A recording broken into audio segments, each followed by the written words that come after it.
Hello বন্ধুরা, পাটিসাপটা পিঠে বানানো হচ্ছে। আর কে বানাচ্ছে জানো? আমার মা বানাচ্ছে। তো মার হাতের পাটিসাপটা পিঠে হেভি হয়।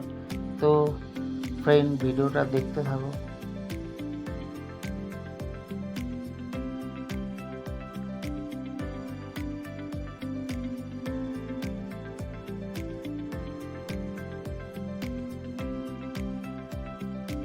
এটা কি জানো? ক্ষীরের পাটিসাপটা পিঠে হচ্ছে। তো ক্ষীরটা এবার উঠিয়ে দিয়ে দেওয়া হবে।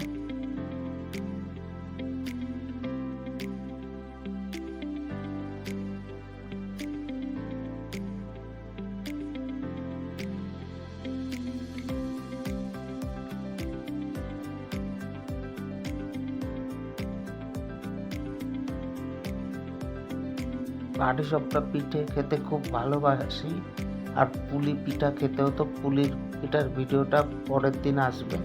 তো ফ্রেন্ড, পাটিসাপটা পিঠেটা রাখা মাত্রই আমি নিয়ে নিলাম নিজের হাত দিয়ে। এবার খেয়ে টেস্ট করে বলবো কেমন হয়েছে পিঠেটা।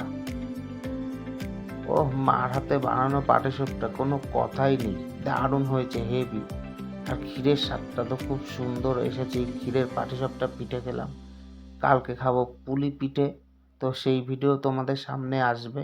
তোমরাও কে কি পিঠে খেয়েছো আমাকে কমেন্ট করে জানাও। ভিডিওটা ভালো লাগলে লাইক শেয়ার করে দিও। আর এখনও অবধি আমাকে ফলো না করলে ফলো করো। এখানে অনেক ইন্টারেস্টিং ভিডিও আসবে। আর সব ভিডিওই তোমাদের সাথে শেয়ার করতে থাকবো। সবাই ভালো থেকো, টাটা।